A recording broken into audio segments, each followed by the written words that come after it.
Welcome to Harshit institute. మనం 4 parts గా units and measurements complete చేసుకున్నాం కదా. ఆ తర్వాత మళ్ళీ 4 పార్ట్స్ కింద ఈ యొక్క మెకానిక్స్ కూడా మనం కంప్లీట్ చేసుకున్నాం అనమాట. ఇది 5th పార్ట్. ఎనర్జీలో కొన్ని టాపిక్స్ మిగిలిపోయాయని చెప్పాం కదా, అది ఒక వీడియోలో కవర్ చేయడం కుదరలేదు. ఆల్రెడీ ఆ వీడియోనే ఎక్స్ప్లెనేషన్ 1 అవర్ పైగా పట్టేసింది అనమాట. సో ఈ వీడియోలో మిగతాయి కవర్ చేద్దాం. నేను ఇంకోటి మీకు ఏం చెప్పదలుచుకున్నానంటే, ఈ యొక్క వీడియో మీరు వినే ముందు కూడా ఏం చేయాలంటే, ఇప్పుడంటే సరే వర్క్ ఎలాగో అయిపోయింది, పవర్ ఎలాగో అయిపోయింది, అంటే పని, సామర్థ్యం, ఇప్పుడేమో శక్తి, ఈ 3 టాపిక్స్ అయిపోయినాయి కదా. సో నెక్స్ట్ ఏమేమి టాపిక్స్ రావచ్చు అంటే, ద్రవ్యరాశి, మాస్ రావచ్చు, ఫోర్స్, బలం రావచ్చు, లీనియర్ మూమెంట్, ద్రవ్య వేగం, ఇట్లా చాలా కాన్సెప్ట్స్ ఉన్నాయి అనమాట. నేనేం చెప్తున్నానంటే, మీకు ఒకసారి ఇక్కడ ఎక్స్ప్లెనేషన్ మీ మైండ్ కి తొందరగా రీచ్ అవ్వాలి అంటే, మీరు ఆల్రెడీ ఆ థియరీ చదివి ఉండాలన్నమాట. సో అందుకని చెప్పేసి ఒక్కసారి క్లాస్ వినే ముందు అసలు మెకానిక్స్ లో ఏమున్నాయి, యాంత్రిక శక్తిలో ఏమున్నాయి, అవన్నీ టాపిక్స్ మీరు చూసుకున్నారు అనుకోండి సరిపోతుంది. ఇప్పుడు మనకి లీనియర్ మూమెంట్ లో ఫార్ములాస్ ఉన్నాయా, యూజీ ప్లస్ హాఫ్ ఏటీ స్క్వేర్ అని, ఇట్లా formulas v square minus u square 2ac ఉన్నాయా. ఇవి వచ్చినప్పుడు మీరు కన్ఫ్యూజ్ అవ్వకూడదు. అంటే ఒక్కసారి మీరు చూస్తా ఉంటే ఫ్లో అలా వెళ్ళిపోతా ఉంటుంది మీకు కూడా. ఓకేనా. సో ఈ రోజు మిగిలిపోయిన ఎనర్జీ అంటే ఈ యొక్క మిగిలిపోయిన క్వశ్చన్స్ శక్తి నుంచి అవి కంప్లీట్ చేద్దాం. ఓకేనా. ఫస్ట్ క్వశ్చన్ ఏంటి అంటే, an object with mass m moves the speed v and has a kinetic energy a if its velocity is doubled. ఏమంటున్నారు, వేగం డబుల్ చేయాలంట. So what will be the it's kinetic energy. అసలు ఏమంటున్నారంటే, ఒక వస్తువు ఉంది, దాని యొక్క ద్రవ్యరాశి ఎంత, వస్తువు ఉంది, దాని యొక్క ద్రవ్యరాశి m. ఓకేనా. అయితే అది v వేగంతో కదులుతుంది ఇనీషియల్ గా. అయితే దాని యొక్క గతిశక్తి ఏ అయితే కలిగి ఉంటే, దాని యొక్క వేగాన్ని రెట్టింపు చేస్తే, ఒకవేళ దాని వేగం యొక్క రెట్టింపు చేస్తే దాని గతిశక్తి ఎలా ఉంటుంది అని అడుగుతున్నారు.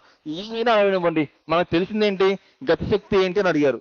గతిశక్తి ఏంటి అన్నప్పుడు మనకు తెలిసిన ఫార్ములా ఏంటి, గతిశక్తి K = ఏం రాసుకుంటాం, గతిశక్తికి హాఫ్ ఇంటూ mv స్క్వేర్, ఇదే కదా మనం రాసుకుంటాం. సో ఇక్కడ ఏమంటున్నారు, మాస్ MA వేస్తున్నారు, అంటే ద్రవ్యరాశి MA అంట. సో MA తీసుకుందాం మనం కూడా. నెక్స్ట్ ఏమన్నారు, వెలాసిటీ వీనే అంట, మనం కూడా వీనే తీసుకుందాం. ఓకేనా. కాకపోతే ఏమంటున్నారు, ఒకవేళ రెట్టింపు చేస్తే అన్నారు. ఏం రెట్టింపు చేస్తే, వేగాన్ని రెట్టింపు చేస్తే. అంటే ఇక్కడ 2v తీసుకోండి అంటున్నారు. ఒకవేళ 2v తీసుకుంటే కైనెటిక్ ఎనర్జీ ఎలా మారే ఛాన్స్ ఉంది అని అడుగుతున్నారు. చూద్దాం. ఏంటి, half into m into 2v square. ఓకేనా. అదే కదా, డబుల్ రెట్టింపు చేయండి అంటే ఇదే కదా. సో ఎలా రాసుకోవచ్చు, ఆల్రెడీ ఈ కేసు నేను నిన్న మీకు బేసిస్ ఆల్రెడీ ఇచ్చేసాను. దీన్ని 4v స్క్వేర్ గా రాసుకోవచ్చు. ఈ 4 ని ముందుకు తీసుకురండి. ఈ 4 ని 4 into half into mv square. ఈ యొక్క half into mv square formula ఏంటిది, ఇక్కడ రాస్తున్నా చూడండి. ఏంటిది, 4 ఇంటూ కైనెటిక్ ఎనర్జీ. అంటే కైనెటిక్ ఎనర్జీ 4 కైనెటిక్ ఎనర్జీగా మారింది. అంటే 1 ఉండాల్సింది 4కి వచ్చింది. అంటే ఏంటి, 4 టైమ్స్ అయినట్టే కదా. సో ఇక్కడ ఆప్షన్ ఏంటిది అంటే ఆన్సర్ 4k. చూడండి, ఇక్కడ అంటే సరిపోయింది. కానీ ఇంకా కేసెస్ నేను మీకు ఆల్రెడీ చెప్పాను, మళ్ళీ రివైజ్ చేస్తున్నాను. మీకు బోర్ కొట్టినా సరే మళ్ళీ రివైజ్ చేస్తుంది, ఊరికే కాదు. సో మీకు గుర్తుండదు, నెంబర్ ఆఫ్ కేసెస్ ఇలా మనం నేర్చుకోగలగాము. మనం ఇలా ఎగ్జామ్ లో చూస్తే ఇలా చేయగలగాలని మీకు కూడా తెలియదు అనమాట. అదేంటిది అంటే, ఫస్ట్ కేసు, మాస్ ని డబల్ చేయండి అని అడుగుతారు. మాస్ ని డబల్ చేయండి అంటే ద్రవ్యరాశిని 2 రెట్లు చేయండి అని అడుగుతారు. ద్రవ్యరాశిని 2 సెట్ చేయండి అంటే ఏంటి, హాఫ్ mv స్క్వేర్ ఉన్నదాన్ని 2m రాసుకుంటాం ఇక్కడ. ఎందుకంటే డబల్ చేయమన్నారు కదా. సెకండ్, మాస్ ని హాఫ్ చేయండి, సగం చేయండి, లేదా 1/4 కి తగ్గించండి, లేదా 1/2 కి తగ్గించండి అని వాళ్ళు అడుగుతారు అనమాట.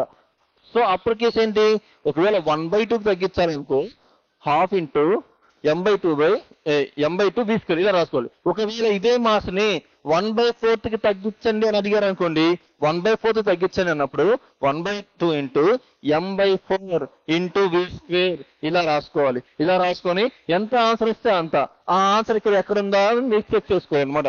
ఓకేనా. నెక్స్ట్, ఒకవేళ ఇది మాస్ గురించి, వెలాసిటీ గురించి ఇస్తే ఒకవేళ వెలాసిటీని పెంచండి, లేదా వేగాన్ని రెట్టింపు చేయండి, వెలాసిటీని డబుల్ చేయండి అంటే ఇప్పుడు చూసిన కేసు. ఓకేనా. మళ్ళీ ఎక్స్ప్లెయిన్ చేయను. ఓకేనా. నెక్స్ట్, ఒకవేళ వెలాసిటీని తగ్గించండి అంటే సగం చేయండి అంటే ఏం చేస్తారు, 1/2 ఇంటూ మాస్ ని అలాగే ఉంచాలి. దాని గురించి ఏం చెప్పట్లేదు కదా. సో 1/2 చేయమన్నారు కాబట్టి v/2 హోల్ స్క్వేర్ మొత్తానికి స్క్వేర్ చేయండి, ఎందుకంటే మొత్తం తగ్గిస్తున్నాం కదా. ఒకవేళ వెలాసిటీ అనేది 1/4 కి తగ్గించండి అంటే ఏం చేస్తారు, ఈ 2 ప్లేస్ లో v/4 హోల్ స్క్వేర్ ఎంత ఆన్సర్ వస్తే అంత. ఆ ఆన్సర్ అనేది ఆప్షన్ లో ఎక్కడ ఉందో మీరు చూస్ చేసుకొని ఆన్సర్ పెట్టడానికి ట్రై చేయాలి. ఓకేనా. సో ఇలా నెంబర్ ఆఫ్ కేసెస్ మీరు ట్రై చేయగలగాలి. సరే, ఇదే క్వశ్చన్ తీసుకోండి, నాకు అసలు ఆన్సర్ తెలియదు అనుకున్నాం, మీకు కానీ నాకు కానీ ఆన్సర్ తెలియదు అనుకున్నాం, కానీ కొన్ని కీ పాయింట్స్ వల్ల కొన్ని ఆప్షన్స్ ని మనం డైరెక్ట్ గా ఎలిమినేట్ చేయొచ్చు. అవి ఎలాగో చూద్దామా. చూడండి, ఇక్కడ ఏమంటున్నారు, వేగాన్ని రెట్టింపు చేయండి అంటున్నారు. వేగాన్ని రెట్టింపు చేస్తే కైనెటిక్ ఎనర్జీ పెరిగిద్దా, కైనెటిక్ ఎనర్జీ తగ్గిద్దా? ఖచ్చితంగా కైనెటిక్ ఎనర్జీ ఉన్నదానికంటే పెరిగిద్ది. ఎందుకంటే వేగాన్ని పెంచుతున్నప్పుడు కైనెటిక్ ఎనర్జీ అనేది ఇంకా మూమెంట్ లోకి వెళ్తుంది కదా. సో అంటే కైనెటిక్ ఎనర్జీ కే అనుకుంటే ఉన్నది కేగా అయినా ఉండాలి, లేదా కే పెరగాలి, అంటే 2k 3k ఇట్లా అవ్వాలి కదా. కానీ ఇక్కడ ఏం చేస్తున్నారు, ఆప్షన్ 1 లో k/2 అంటే వెలాసిటీని పెంచినా కూడా వేగాన్ని పెంచినా కూడా గతిశక్తి అనేది తగ్గిపోతుందంట. అసలు కరెక్టా? అసలు దానికి దీనికి ఏమైనా సంబంధం ఉందా? అదేమో మోస్ట్ పాజిటివ్ లో ఉంది, ఇదేమో నెగిటివ్ చూపిస్తుంది, కాదు కదా. ఇది చూడండి, ఒకవేళ వెలాసిటీని డబల్ చేస్తే, రెట్టింపు చేస్తే కైనెటిక్ ఎనర్జీ తగ్గిపోయిద్దా? తగ్గిపోదు, గతిశక్తి తగ్గిపోదు కదా. కానీ ఈ 2 ఆప్షన్స్ వచ్చే ఛాన్స్ ఉంది కదా, కాబట్టి ఈ రెండింటిలో చెక్ చేసుకోండి. ఇలా మీరు చేయగలగాలి. ఒక ఆప్షన్ చూడంగానే, ఒక క్వశ్చన్ చూడంగానే మీకు గుర్తు రావాల్సిన ఫార్ములా నుంచి మనం ఎలా మూవ్ అవ్వచ్చు, ఆ ఆన్సర్ ఇచ్చిన 4 ఆప్షన్ లో ప్రోబబుల్ ఆన్సర్ ని మనం ఏది చూస్ చేసుకునే ఛాన్స్ ఉంది అని మీరు ఐడెంటిఫై చేయగలగాలి. ఓకేనా. దీనికి మీద ఎందుకు ఇంత క్లారిటీ ఇస్తున్నానంటే నెక్స్ట్ రాబోయే బిట్స్ కూడా ఇలాగే ఉంటాయి, అప్పుడు ఇంత ఎక్స్ప్లెనేషన్ నేను ఇవ్వను. మీరు చూడంగానే వీడియోని పాస్ చేసుకుని మీరే చేసేటట్టు ఉండాలి. ఓకేనా. నేను ఆన్సర్ చెప్పకముందే మీరే ఆన్సర్ ఐడెంటిఫై చేసేలాగా ఉండాలి, అందుకే ఇంత ఎక్స్ప్లెనేషన్ ఇస్తున్నాను. ఓకేనా. సో దీనికి ఆన్సర్ ఏంటిది, 4k. ఓకేనా. ఇప్పుడు వెలాసిటీ అనగానే మీరు రెట్టింపు 4 వేసేయచ్చు, ఎందుకంటే స్క్వేర్ ఉంటుంది కదా. సో 2 స్క్వేర్ ఎంత, 4. సో ఇట్లా చేశారనమాట. ఇలా చేసేటట్టు మీరు తయారవ్వాలి. ఇలా తయారవ్వాలంటే ఫార్ములా వచ్చి ఉండాలి, బేసిక్స్ వచ్చి ఉండాలి, అప్లికేషన్ వచ్చి ఉండాలి. ఓకేనా. Next question. Welcome to Harshit institute. So మీ Phanindra, faculty of the general science, మీ అందరికీ తెలుసు. అండ్ సో ఈ ఒక్క 1 ఇయర్ ఈ రైల్వే యొక్క నోటిఫికేషన్ పడింది కాబట్టి మీరు సో కాన్సన్ట్రేషన్గా ఉండండి. అండ్ ఇంకొకటి, ఈ యొక్క ఇన్స్టిట్యూట్ నుంచి కంప్లీట్గా సపోర్ట్ అనేది మీకు రావడం జరిగింది. ఫిజిక్స్, కెమిస్ట్రీ అనేది మనకి కీ రోల్ ప్లే చేస్తుందని మీ అందరికీ తెలుసు. అండ్ బయాలజీ కూడా. మీరు రైల్వే ఎగ్జామ్లో ఏది తీసుకున్నా సరే మనకి 25 మార్క్స్ అనేవి కవర్ అవుతాయి, 100 మార్క్స్లో 25 అనేవి కవర్ అవుతాయి కదా. సో కాబట్టి ఇక్కడ చూడండి, మనకి ఆన్లైన్ కోర్స్ అనేది మనకి రైల్వేది నార్మల్గా మనకి 4000 కాస్త ఆఫర్లో మనకి 1999కి మనకి ఇస్తా ఉన్నారు, 2000కి. దాన్ని తీసుకోండి, ఎందుకంటే అక్కడ కెమిస్ట్రీ అండ్ ఫిజిక్స్ అనేది మనకి అందులో మనకి ఎలా స్టార్ట్ చేసామంటే అది అండ్ థియరీ, అలాగే మనకి ప్రాబ్లమ్స్ ప్రీవియస్గా ఎవరైతే మనకి రైల్వే ఎగ్జామ్స్ రాస్తుంటారో వాళ్ళకి బాగా తెలిసి ఈ యొక్క రైల్వే ఎగ్జామ్స్ అంటేనే మనకి ప్రాబ్లమ్స్, ఆ ప్రాబ్లమ్స్ అన్నీ కూడా మనం కవర్ చేయడం జరిగింది. అండ్ ఇంకొకటి, మీరు ఇంకా తెలుసుకోవాల్సిన విషయం ఏంటి అంటే ఇక్కడ అండ్ టెస్ట్ సిరీస్. ఈ టెస్ట్ సిరీస్ అనేది మనకి ఎన్టీపీసీ కావచ్చు, గ్రూప్ డి కావచ్చు, ఏఎల్పీ కావచ్చు, అలాగే మనకి యొక్క ఆర్పిఎఫ్, ఎస్ఐ కానిస్టేబుల్ ఏదైనా కావచ్చు, మనకి యొక్క టెస్ట్ సిరీస్ అనేది మనకి 999కి మనకి ప్రొవైడ్ చేస్తున్నారు. దాన్ని కూడా మీరు ఒకసారి మనకి ఆ యొక్క థియరీ మొత్తం విన్న తర్వాత ప్రాక్టీస్ చేయాలి. అండ్ ఇంకోటి ఏంటంటే యూట్యూబ్లో డైలీ మనకి ప్రీవియస్ క్వశ్చన్స్ అనేవి అప్లోడ్ చేస్తూ ఉంటాం. సో దాన్ని కూడా మీరు ఫాలో అవ్వండి. సో ఎప్పుడైతే మనకి థియరీ అనేది కాన్సన్ట్రేషన్గా విన్నారో మనకి యొక్క ప్రీవియస్ క్వశ్చన్స్ ఎలా వస్తాయి ఏంటి అనేది మీకు బాగా ఐడియా ఉంటే ఏం జరుగుతుందంటే మనకి కాన్ఫిడెంట్ అనేది వస్తుంది అనమాట బాగా. సో అది పాయింట్ అనేది. అండ్ ఇంకా మీరు తెలుసుకోవాల్సిన విషయం ఏంటి అంటే ఎవ్రీ డే యూట్యూబ్లో ఈవినింగ్ టైం అనేది మనకి రైల్వే అనేది ఒక వీడియో అనేది మనకి అప్లోడ్ చేయడం జరుగుతుంది. అది ఫిజిక్స్ కావచ్చు, కెమిస్ట్రీ కావచ్చు, మనకి డైలీ ఒక వీడియో అనేది అప్లోడ్ చేయడం జరుగుతుంది.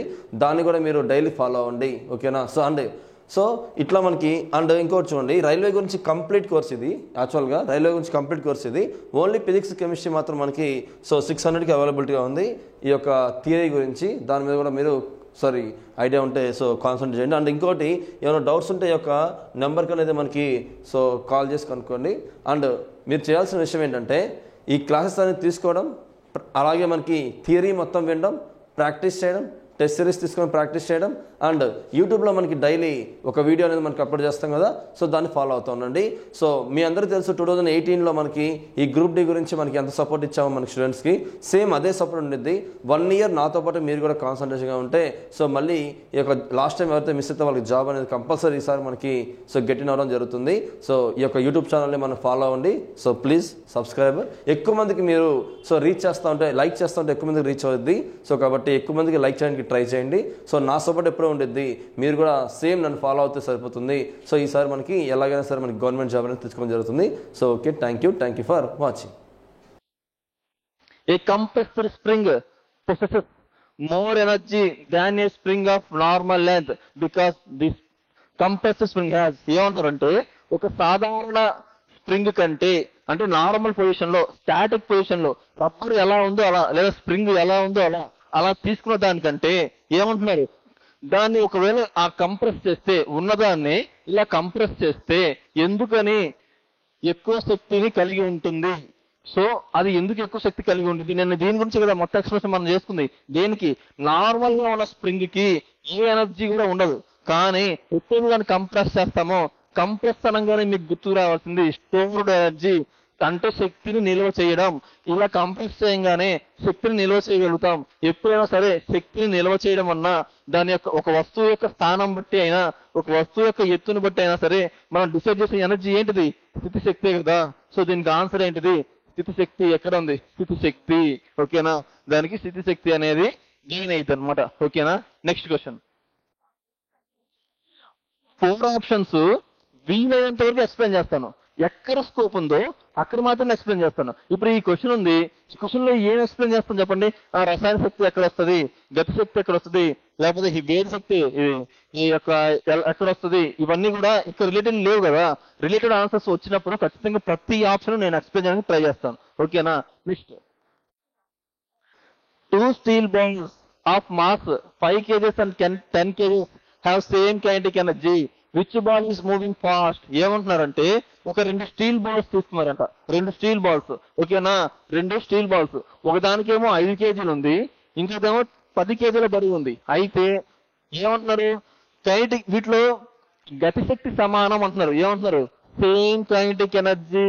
గతిశక్తి, ఒకే గతిశక్తి అంటే ఏంటి, ఈ రెండింటి మధ్య కైనటిక్ ఎనర్జీ సమానం, కైనటిక్ ఎనర్జీ సమానం అంటున్నారు. అంటే కీ పాయింట్ ఇదే ఏంటి, ఓకే 5 కేజీలు, ఒక 5 కేజీల బాల్ తీసుకున్నారు, 10 కేజీస్ బాల్ తీసుకున్నారు.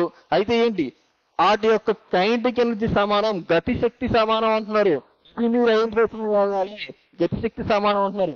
అయితే ఏమైతుంది అంటున్నారు, చూద్దాం. గతిశక్తి సమానం అంటారు కదా, ఫస్ట్ కేసు చూద్దాం. ఫస్ట్ కేసు, ఇది ఫస్ట్ కేసు, ఇది సెకండ్ కేసు. ఏమంటున్నారు, హాఫ్ ఇంటూ, మన ఫార్ములా తెలుసు కదా, హాఫ్ ఇంటూ మాస్ ఎంత, ఫస్ట్ది 5 kgs ఇంటూ వెలాసిటీ ఏమైనా ఇచ్చారా, వేగం లేదు కదా, మనం v1² అనుకుందాం, ఓకేనా. నెక్స్ట్ హాఫ్ ఇంటూ, ఇది సెకండ్ కేసు, ఇది second case. Half into mass ఎంత ఇచ్చారు, 10 kgs, 10 kgs ఇచ్చారు కదా, 10 kgs ఇచ్చేసారు కదా, 10 kgs, ఓకేనా. 10 kgs into velocity second case లో కూడా ఇవ్వలేదు కదా, సో v2². ఇప్పుడు దీన్ని మీరు ఐడెంటిఫై చేయండి, చూడండి, క్యాన్సిల్ చేయండి. 1/2 క్యాన్సిల్ అయిపోయిద్దా. సో ఇక్కడ రాసిన చూడండి, అక్కడ క్యాన్సిల్ అయిపోయింది కాబట్టి ఇప్పుడు ఏమేమి మిగిలినాయి, 5 v1² is equal to 10 v2². ఇప్పుడు చూడండి, v1² by v2² is equal to 10/5. అంటే దీన్ని క్యాన్సిల్ చేస్తే 2, ఇదేమో 1. అంటే ఏమని తెలుస్తుంది, v1² అనేది మోర్ కైనటిక్ ఎనర్జీ ఉంది దేనికంటే, v2² కంటే, అంతే కదా. ఇక్కడ 2 వచ్చింది, ఇక్కడ 1 వచ్చింది, అంటే v2² అంటే v1 ఫస్ట్ కేసులో కైనటిక్ ఎనర్జీ చాలా ఎక్కువగా ఉంది, ఎప్పుడు సెకండ్ కేసుతో పోల్చుకున్నప్పుడు, ఓకేనా. సో ఇక్కడ ఆప్షన్స్ లో ఏముందో చూద్దాం, ఒకసారి దీన్ని ఐడెంటిఫై చేసుకోండి మీరు మళ్ళీ ఒకసారి, ఓకేనా. సో ఇక్కడ ఏమన్నారు, kinetic energy does not depend on the speed of the system. చూడండి, ఎంత ఒక బేసిక్స్ తెలిసి ఒక ఫార్ములా తెలిసిన వాళ్ళకి అసలు డైరెక్ట్ ఎలిమినేట్ చేస్తారు, దీన్ని డైరెక్ట్ ఎలిమినేట్ చేస్తారు. ఎందుకని చూడండి, కైనటిక్ ఎనర్జీ అంట, అంటే గతిశక్తి అంట, స్పీడ్ మీద అసలు ఆధారపడదంట. అసలు ఫార్ములా ఏంటి, 1/2 mv², ఇదే కదా స్పీడ్ అంటే. స్పీడ్ స్క్వేర్స్ లో డిపెండ్ అవుతుంటే అసలు డిపెండ్ అయ్యారు. సో ఇది కాదు కదా, సో ఫస్ట్ ఆప్షన్ కాదు. ఓకేనా. Next 5 kg ball is moving fast. 5 kg ball is moving fast. Okay, దీన్ని ఒక పక్కన పెడదాం. Both balls are moving at the same speed. చూడండి, బోత్ బాల్స్ స్పీడ్ సేమ్ గా అవుతున్నాయా? సేమ్ గా అయితే v1 square is equal to v2 square ఇట్లా కదా రావాలి, కానీ అలా వచ్చిందా? రాలేదు కదా, కాబట్టి ఇది కూడా కాదు. 10 kg ball is moving fast. 10 kg ball అంటే ఇది సెకండ్ కేస్ కదా. ఈ యొక్క సెకండ్ కేస్ చూడండి, గ్రేటర్ దాన్ అని అంటే ఏంటి? ఇటువైపు ఉన్నది చిన్నది అని, ఇటువైపు ఉన్నది పెద్దది అని. అంటే ఇదేమో తక్కువ స్పీడ్ తో అని, ఇది ఎక్కువ స్పీడ్ తో అని. ఇప్పుడు ఆప్షన్ ఏమైతుంది? సో ఇదే కదా, 5 kgల బంతి వేగంగా కదులుతుంది. ఇదే కదా కరెక్ట్ ఆన్సర్. సో ఇలా ఇంత అనాలిసిస్ మీరు నేర్చుకుంటారు కాబట్టి చేయాలి, ఎగ్జామ్ లో ఇలా చేయకూడదు. ఓకేనా. ఫాస్ట్ గా పెట్టేయాలి. చూడండి, ఇక్కడ ఈ కేసు ఇక్కడితో మీరు కట్ చేసేయాలి మొత్తం. ఏమంటారు? 1/2 ఏముంది? ఆ 1 టైం, ఇదంతా 2 times. సో ఇలా రివర్స్ ఉంది కాబట్టి v1/v2 ఏమవుతుంది? సో 2:1 అవుతుంది. అంతే, ఎక్కడుంది కేసు? అట్లా మీరు చూసుకోవాలి. అంతేగాని ఇవన్నీ గ్రేటర్ దాన్ అనేసి ఇలా చేయకూడదు అనమాట. బట్ నేర్చుకునే టైంలో పర్ఫెక్ట్ గా మీరు నేర్చుకుంది 10% అయినా చాలు. మీరు నేర్చుకునేది 10% అయినా సరే కంప్లీట్ గా నేర్చుకొని ఉండాలి. ఓకేనా. నెక్స్ట్, ఇప్పుడు ఆన్సర్ తెలిసింది కదా. నెక్స్ట్ వచ్చేసి what does mechanical energy equal? What does mechanical energy equal? యాంత్రిక శక్తి కింద ఇచ్చిన వాళ్ళలో దేనికి సమానం అవుతుంది? తెలుసు కదా మీ అందరికి, ఇది మళ్ళీ ఎక్స్ప్లెయిన్ చేయాలా? మెకానికల్ ఎనర్జీ, యాంత్రిక శక్తి అనేది పొటెన్షియల్ ఎనర్జీ స్థితి శక్తికి ప్లస్ కైనెటిక్ ఎనర్జీ రెండింటి యొక్క సమ్మే ఏమవుతుంది? యాంత్రిక శక్తి అవుతుంది. పొటెన్షియల్ ఎనర్జీని మనం గుర్తించాలంటే కొన్ని చెప్పాను. ఏంటిది? దీని యొక్క పొజిషన్, దీని యొక్క స్థానం, ఒక వస్తువు యొక్క స్థానం, పొజిషన్. ఓకేనా. పొజిషన్ అండ్ నెక్స్ట్ ఏంటిది? ఓకే, పొజిషన్ ని ప్లేస్ అని కూడా అంటాం. ఓకేనా. లేదా హైట్, దీని యొక్క హైట్ గురించి కానీ, ఓకేనా, ఒక పొజిషన్ కానీ ఒక హైట్ గురించి కానీ, ఓకేనా, ఇలా చెప్పబడితే దానికి ఏమన్నట్టు? పొటెన్షియల్ ఎనర్జీ ఉన్నట్టుగా మనం కన్సిడర్ చేయాలి. నెక్స్ట్, కైనెటిక్ ఎనర్జీ అంటే మెయిన్ గా మీరు చూసుకోవాల్సింది ఏంటిది? మూమెంట్ అంటే చలనము. చలనంలో ఉందా లేదా? చలనంలో ఉన్న ప్రతి దానికి కైనెటిక్ ఎనర్జీ ఉంటుంది. ఎక్కువ ఉండొచ్చు, తక్కువ ఉండొచ్చు కొన్నిటికి కంపేర్ చేసినప్పుడు, బట్ కైనెటిక్ ఎనర్జీ మాత్రం ఉంటది. ఓకేనా. సో ఇక్కడ ఆప్షన్స్ లో ఏముంది చూడండి. కైనెటిక్ ఎనర్జీ, పొటెన్షియల్ ఎనర్జీ ఉంది. డైరెక్ట్ గా ఉంది కదా. స్థితిశక్తి, గతిశక్తి ప్లస్ స్థితి శక్తి, సంభావ్య శక్తి అని కూడా అంటారు. కానీ మెయిన్ వర్డ్ వచ్చేసి స్థితి శక్తి. ఓకేనా, స్థితి శక్తి. నెక్స్ట్ బిట్ వచ్చేసి వీటి యొక్క ఎగ్జాంపుల్స్ నేను ఆల్రెడీ చెప్పే కదమ్మా. వీటి యొక్క ఎగ్జాంపుల్స్ గుర్తుపెట్టుకోండి బాగా. ఏరోప్లేన్, ఇంకా ఏరోప్లేన్ చెప్తాను కదా అని చెప్పి, సార్ డ్రోన్ అవునా కదా, డ్రోన్స్ కూడా వెళ్తాను కదా, డ్రోన్స్ అవునా కదా, హెలికాప్టర్స్ వెళ్తున్నాయి కదా, అది కదా అని అడగద్దు. ఓకేనా. సో గాలిలో ఉన్న చలనము ప్లస్ కొంత ఎత్తులో కూడిన అన్ని కూడా వస్తాయి. ఓకే. సెకండ్ ఏంటి? కైట్ కూడా చెప్పే కదా నిన్న. Kite, aeroplane, kite, flying bird, ఎగిరే పక్షి, ఫ్లయింగ్ బర్డ్, ఎగిరే పక్షి కూడా వీటికి ఎగ్జాంపుల్స్. ఇవి చాలా ఇంపార్టెంట్. ఓకేనా. నెక్స్ట్ బిట్ వచ్చేసి which of the following is not an example of potential energy? క్రింది వానిలో ఏది స్థితి శక్తికి ఉదాహరణ కాదు? చివరిలాగా చదవాలి. ఉదాహరణ అన్నారా, ఉదాహరణ కాదు అన్నారా? ఓకేనా. ఫస్ట్ది కంప్రెస్డ్ స్ప్రింగ్. ఓకేనా. కంప్రెస్డ్ స్ప్రింగ్ అనమాట. ఓకేనా. ఈ యొక్క కంప్రెస్ చెప్పాలి నిన్న కూడా ఇదే వచ్చిందా? కంప్రెస్ చేసినప్పుడు ఎనర్జీ స్టోర్ చేయబడి ఉంటుంది. ఎప్పుడైతే ఎనర్జీ స్టోర్ చేయబడిందో దాన్ని పొటెన్షియల్ ఎనర్జీగా ట్రీట్ చేస్తాం, దాన్ని స్థితి శక్తిగా ట్రీట్ చేస్తాం. కాబట్టి ఇక్కడ ఇది ఆన్సర్ అవుతుందా? అవ్వదు. ఫ్లోయింగ్ వాటర్ అవుతుందా? ఎప్పుడైనా సరే రిజర్వాయర్ లో, ఒక ఆనకట్టలో నీటిని నిల్వ చేశారు అంటే దానికి పొటెన్షియల్ ఎనర్జీ ఉంటుంది. ఎప్పుడైతే ఆ నీటిని విడుదల చేశారంటే పొటెన్షియల్ ఎనర్జీ 0 అయిపోయి అక్కడి నుంచి కైనెటిక్ ఎనర్జీ స్టార్ట్ అవుతుందని చెప్పే కదా. ఇక్కడ ఏంటిది? ఇది పొటెన్షియల్ ఎనర్జీ. ఇది కరెక్టే కదా. అంటే ప్రవహించే నీరుకి పొటెన్షియల్ ఎనర్జీ, కైనెటిక్ ఎనర్జీ ఉంటుంది. కాబట్టి దీనికి పొటెన్షియల్ ఎనర్జీ ఉండదు. సో రైజ్డ్ హ్యామర్, ఎత్తి ఉంచబడిన సుత్తి లేదా గొడ్డలి, ఇట్లా లేదా ధాన్యం పెంచడానికి ఎత్తిన రోకలి బండ అని ఇట్లా ఇస్తారని చెప్పేకున్నాం కదా, అదేంటిది? సో ఇది కైనెటిక్ ఎనర్జీయే కదా, కరెక్టే కదా. ఒక వస్తువు దాని ఎత్తు వల్ల వచ్చిన పొజిషన్ కదా. So next water stored in a dam. చూడండి, water stored in a dam అనేది పొటెన్షియల్ ఎనర్జీ. అవునా? ఇది చూడండి, ఫ్లో ఆఫ్ టైం అంటే ఈ వాటర్ స్టోరేజ్ ని విడుదల చేసినప్పుడు ఫ్లో అవుతుంది కదా, ఈ యొక్క ఫ్లోని ఈ యొక్క కైనెటిక్ ఎనర్జీ ఇక్కడ విడుదల చేసినప్పుడు 0 అయిపోతుంది, ఇక్కడ కైనెటిక్ ఎనర్జీ స్టార్ట్ అయ్యింది. ఓకేనా? So potential energy ending point is equal to kinetic energy starting point. ఇది బండ గుర్తుగా పెట్టుకోండి. ఇక్కడ ఆన్సర్ ఏంటిది? Flowing water. ఓకేనా?